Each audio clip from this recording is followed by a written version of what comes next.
भारत के अलावा किसी देश का गोल्डन वीज़ा या पासपोर्ट नहीं है? मैं आपको एक चीज़ पूछूं, आप भारतीय नागरिक हो? ऑब्वियसली आपको डुअल पासपोर्ट है आपके पास? नहीं है। तो दुबई में संपत्ति, व्योमिंग में कंपनीज, आपके फेक पासपोर्ट्स और 52,000 करोड़ की संपत्ति। इट इज शर्मा और SHARMA। सही स्पेलिंग क्या है, इसको लेकर दोनों पार्टियों के बीच में फजीहत हुई पड़ी है और फोकस में आप हैं मैम। इस पे रिंकी भुइयां शर्मा का क्या कहना है, प्लीज मैम? मैं एक चीज़ बोलती हूँ, I am not a politician, so मैं पॉलिटिकल कमेंट नहीं देती हूँ। ये चाय का बागान देख रहे हो, इस चाय के बागान में रिंकी जी का जमीन कटी हुई है, उन्होंने जमीन हथियाई हुई है, हिमंता जी ने जमीन हथिया के रिंकी के नाम कर दी है। बार बार ये आपके ऊपर ये कब्जे का आरोप पूरे असम के चाय बागानों पे क्यों लगाया जा रहा है, आपके पॉलिटिकल अपोनेंट्स द्वारा भी और आपके पार्टी के कुछ नेताओं द्वारा भी? Please ma'am.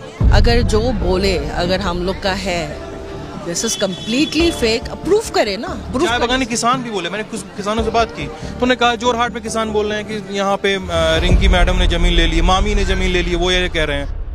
मेरा नाम सिद्धांत है और लल्लन टॉप इस समय गुवाहाटी में है। मेरे पीछे अगर आपको भीड़ दिख रही है तो वहाँ पे लोग रिंकी भुइयां शर्मा, जो सूबे के सीएम हिमंता बिश्वा शर्मा की पत्नी है और बीजेपी के लिए और अपने पति के लिए भी जालूकबाड़ी कॉन्स्टिट्यूंसी, जो उनके पति की होम कॉन्स्टिट्यूंसी है, उसमें प्रचार भी कर रही हैं। हम उनसे बातचीत करने वाले हैं और आपको दिखाने वाले हैं कि उन पर लगे आरोपों पर रिंकी भुइयां शर्मा क्या जवाब देती हैं। दुबई में प्रॉपर्टी, व्योमिंग में कंपनी, 3 पासपोर्ट, 52,000 करोड़, उस पर क्या कहती हैं? वो अपने नाम की स्पेलिंग पे क्या कहती हैं, जिसको लेकर बवाल किया जा रहा है, और वो इस पे क्या कहती हैं कि उन पर और उनके पति पर असम के चाय बागानों में ज़मीनों पे कब्जा करने के आरोप है। आइए देखते हैं और बात करने की कोशिश करते हैं। सबसे पहला सवाल, कांग्रेस के आरोप हैं आपके ऊपर, आपके परिवार के ऊपर, वेरी पर्सनल अटैक्स। दुबई में संपत्ति, व्योमिंग में कंपनीज, आपके फेक पासपोर्ट्स और 52,000 करोड़ की संपत्ति। इस पे रिंकी भुइयां शर्मा का क्या कहना है, प्लीज मैम?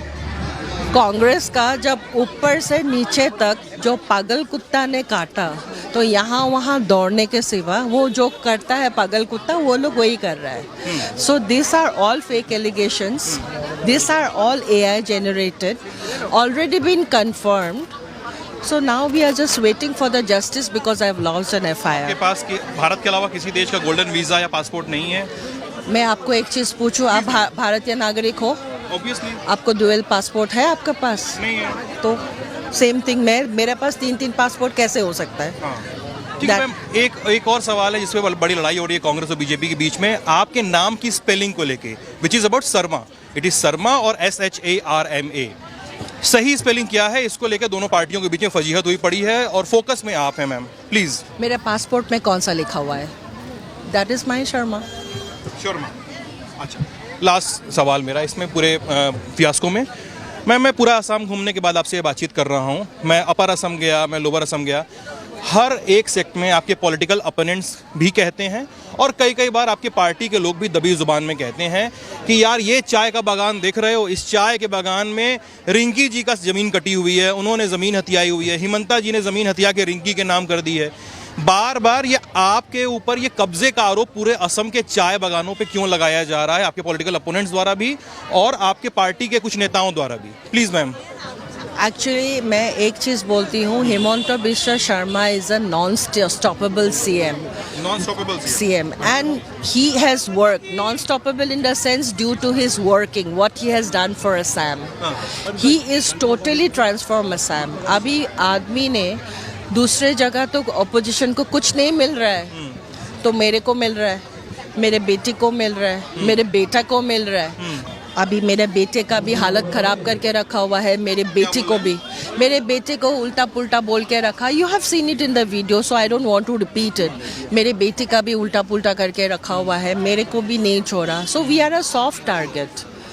अगर जो बोले, अगर हम लोग का है this is completely fake, proof करे ना। चाय बागानी किसान भी बोले, मैंने कुछ किसानों से बात की तो उन्होंने कहा जोरहाट में किसान बोल रहे हैं कि यहाँ पे रिंकी मैडम ने जमीन ले ली, मामी ने जमीन ले ली, वो ये कह रहे हैं। आप लोग पूछना चाहिए था सैलरी रिंकी मैडम से आ रहा था कि नहीं, तभी तो सच मालूम हो जाएगा ना। पूछना चाहिए था रिंकी मैडम ने यहाँ सैलरी दे रहा है क्या? अगर दे रहा है तो मेरा बगान, और नहीं दे रहा है तो मेरा बगान नहीं है। Simple enough. आखिरी सवाल वो आपसे मैंने सवाल पूछा लोगों से कि कांग्रेस और बीजेपी के बीच में यहाँ पे असम में चल क्या रहा है, गुवाहाटी में खासकर, और उनका कहना था कि यार कांग्रेस वाले ने बोला कि हम लोग उनके ऊपर आरोप नहीं लगाते, हम रिंकी भुवन शर्मा को कुछ नहीं कहते अगर हमारे ऊपर पर्सनल अटैक न किए जाते, क्योंकि हमारे नेता गौरव गोगोई की फैमिली, गौरव गोगोई की पत्नी, गौरव गोगोई के पिता, सबको लेके हिमंता बिश्वा शर्मा ने अटैक किया, पर्सनल और फैमिली लेवल पे अटैक किए गए, इसलिए हमें खोदना पड़ा कि रिंकी भुवन शर्मा को भी हम उनके भी फेक डीड्स और उनके जो भी आरोप हैं उन पर हम लगाएंगे। व्हाट यू से कि पर्सनल हो गई लड़ाई यहाँ पे आप लोगों की बहुत ज़्यादा? मैं एक चीज़ बोलती हूँ, I am not a politician, so मैं पॉलिटिकल कमेंट नहीं देती हूँ। अगर हिमंता बिश्वा का पर्सनल लेवल का सवाल पूछा ना। हाँ, सो मेरा पॉलिटिकल कोई नहीं है। जब मेरे ऊपर आएंगे फेक, सो मैं तो डिफेंड करूँगी।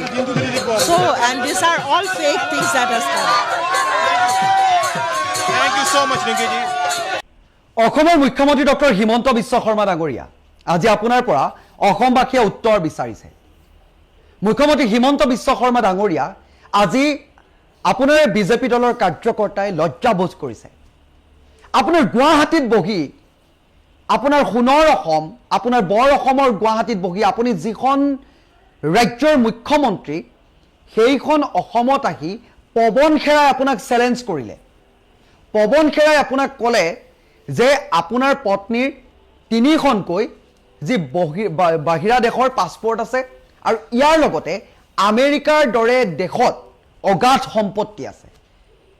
আপুনি বহুখিনি সময়ত দম্ভ, আপুনি বহুখিনি সময়ত বহুত কনফিডেন্টত কথা কয়। কালিৰ দিনটোতে আপুনি বহুত কনফিডেন্টত কেইটামান কথা উল্লেখ কৰিলে। আপুনি উল্লেখ কৰিলে যদিহে মোৰ পত্নী ৰিণিকী ভূঞা শৰ্মাৰ ওপৰত লগা যিখিনি এলিগেশ্যন আছে সেই এলিগেশ্যনখিনি যদি মিছা হয় তেতিয়াহ'লে পৱন খেৰাক গ্ৰেপ্তাৰ কৰিম, আৰু যদিহে ৰিণিকী ভূঞা শৰ্মাৰ ওপৰত লগা এলিগেশ্যনসমূহ সত্য হয় তেতিয়াহ'লে ৰিণিকী ভূঞা শৰ্মাক এনকাউণ্টাৰ কৰক, কথা গুলিয়াই দিয়ক। তেনেধৰণৰ এটা দম্ভ মাৰি কনফিডেণ্টত মিডিয়াৰ আগত আপুনি মন্তব্য কৰিলে। 24 ঘণ্টা পাৰ নহ'লেই ইমান এটা চেঞ্চিটিভ এলিগেশ্যন আপোনাৰ ওপৰত লাগিছিল, আপোনাৰ পত্নীৰ ওপৰত লাগিছিল, সেই এলিগেশ্যনটো আপুনিয়ে সকলো কৈ শেষ কৰি দিলে। আপুনি একেধাৰে সাহিত্যিক, আপুনি একেধাৰে পলিটিচিয়ান, আপুনি একেধাৰে কবি, আপুনি একেধাৰে চিফ জাষ্টিচ, আপুনি একেধাৰে ন্যায়, আপুনি একেধাৰে যদি CID, CBI, ক্ৰাইম ব্ৰাঞ্চ আপুনি সকলো যদি হয় তেতিয়াহ'লে আপুনি কৈ দিয়ক। প্ৰতিটো কথা আপোনাৰ মুখৰ পৰা শুনিছোঁ। আপুনি অভিযুক্ত হয়, আপোনাৰ পত্নী অভিযুক্ত হয়। অভিযুক্ত হৈ চোৰে কেতিয়াও চোৰ বুলি স্বীকাৰ নকৰে, কিন্তু মুখ্যমন্ত্ৰী মহোদয় এই কথাবোৰ আহিব লাগিছিলে আইনৰ ফালৰ পৰা, আইনৰ বিষয়ববীয়াৰ ফালৰ পৰা আহিব লাগিছিলে, কিন্তু আপুনিয়ে সকলো কৈ শেষ কৰিলে। এটা কথা মনত ৰাখিব, আপুনি হিমন্ত বিশ্ব শৰ্মা এই আগত যে আছে যিটো মুখ্যমন্ত্ৰী, এই মুখ্যমন্ত্ৰী শব্দটো এটা অলংকাৰ, আৰু এই অলংকাৰটো দিছে আমাৰ সৰ্বসাধাৰণ ৰাইজৰ এই আঙুলিৰ টিপাৰ ভোটটোৱে। এই বহুমূলীয়া ভোটৰ জৰিয়তে নিৰ্বাচিত এজন জনপ্ৰতিনিধি। আপুনি সাংবিধানিক পদত 5টা বছৰৰ বাবে নিৰ্বাচিত এজন জনপ্ৰতিনিধি।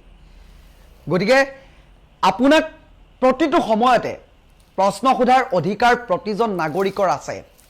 যদি অসমত আহি আপোনাক এইদৰে চেলেঞ্জ কৰিব পাৰে, আপুনি মৌনব্ৰতেৰে কেৱল বহুত সাধাৰণ কথাৰ দৰে আপুনি উপলুঙাৰ খুৰেৰে যদি বস্তুবোৰ উৰুৱাই দিয়ে, সকলো বস্তু তেনেদৰে নহয়। কালিৰ দিনটোত গোচৰো ৰুজু কৰিলে, আপোনাৰ পত্নী ৰিণিকী ভূঞা শৰ্মাই গোচৰো ৰুজু কৰিলে, কিন্তু বৰ্তমান সময়লৈকে পৱন খেৰাই চেলেঞ্জ কৰি আছে। গৌৰৱ গগৈয়ে কৈছে 100% গ'ল্ড যি প্ৰপাৰ্টি আছে সেয়া আছে মুখ্যমন্ত্ৰী হিমন্ত বিশ্ব শৰ্মাৰ পত্নী। এতিয়া আপুনি উত্তৰ কি দিব? যি সময়ত গৌৰৱ গগৈ পাকিস্তানৰ এজেণ্ট কৈ আপুনি ডাঙৰ ডাঙৰ SIT গঠন কৰিছিল, আপুনি কেইবাখনো ডেটৰ পিছত ডেট লৈ তাৰিখ পে তাৰিখ লৈ আপুনি সংবাদমেল সম্বোধন কৰিছিল, আৰু বৰ্তমান সময়ত নিজৰ যেতিয়া পাল আহিল তেতিয়া আপুনি কি কৰিছে? নিজেই সংবাদমেল পাতিছে, আকৌ নিজেই কৈ আছে এইটো বস্তু এনেকুৱা, এইটো বস্তু তেনেকুৱা, সকলো বস্তু তৰলভাৱে নাইকিয়া কৰিব বিচাৰিছে। এতিয়া ডাঙৰ কথাটো হ'ল অসমবাসীয়ে চাই আছে, অসমবাসীয়ে সঁচাটো জানিব বিচাৰিছে। অসমবাসীয়ে কৈছে যদিও ফেক হয় এইবোৰ আইনৰ জৰিয়তে উচিত তদন্ত হওক, উচিত তদন্তৰ জৰিয়তে প্ৰতিটো বস্তু পোহৰলৈ আহিব।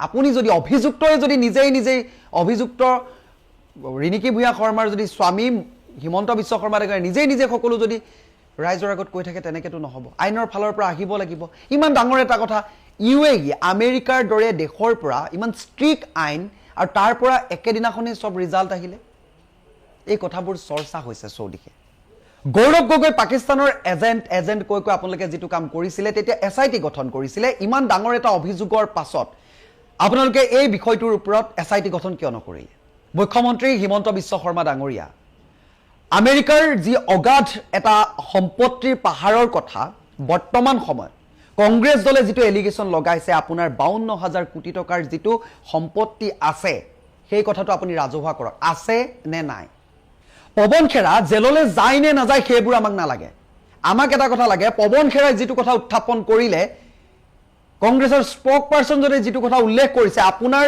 অসমত থাকি সেই কথাটো সঁচা নে মিছা সেইটো বৰ্তমান ৰাইজে জানিব বিচাৰিছে আপোনাৰ পৰা মুখ্যমন্ত্ৰী মহোদয় গৌৰৱ গগৈ উত্থাপন কৰা সেই প্ৰশ্নসমূহৰ উত্তৰ আপুনি পোনপটীয়াকৈ দিয়ক ৰাইজে চাই আছে আপোনাৰ উত্তৰ শুনিবৰ বাবে আপুনি নিজেই কথাবোৰ কোৱাৰ কাৰণে বৰ্তমান সময়ত আপুনি একদম তৰল হৈ গৈছে কাম এটা কৰক CID CBI SIT যিয়ে গঠন নকৰক লাগিলে সকলো জলজল পটপট কৰি দিয়ক দুধ কা দুধ পানী কা পানী হৈ যাব আপোনাৰ আমেৰিকাত 52,000 কোটি টকাৰ সম্পত্তি আছে নে নাই আপুনি কংগ্ৰেছৰ যদি এইটো মিছা অভিযোগ আপোনাৰ ওপৰত লগাইছে তেতিয়া হলে সকলোকে যিসকলৰ ওপৰত ধাৰা লগাব পাৰি যিদৰে গ্ৰেপ্তাৰ কৰিব পাৰি আপোনালোকে গ্ৰেপ্তাৰ কৰি জেলত ভৰাই থওক তাত ক'বলগীয়া নাই কিন্তু সঁচাটো জনাটো অধিকাৰ সাধাৰণ জনতাৰ আছে কাৰণ কি আপুনি জনপ্ৰতিনিধি হয় ৰাইজৰকে কেন্দ্ৰীয় গৃহ আৰু পৰিক্ৰমা মন্ত্ৰীয়ে বৰ্তমান সময়লৈকে এই কথাটো নুই কৰা নাই তাৰ মানে ইয়াৰ মাজত কিবা এটা আছে নেকি এই বিষয়ে কঠোৰতকৈ কঠোৰ তদন্ত হ'ব লাগে আৰু যদি অভিযোগ মিছা হয় তেতিয়াহ'লে যিসকলে অভিযোগ আনিছিলে তেতিয়াহ'লে তেখেতলোকক গ্ৰেপ্তাৰ কৰিব লাগে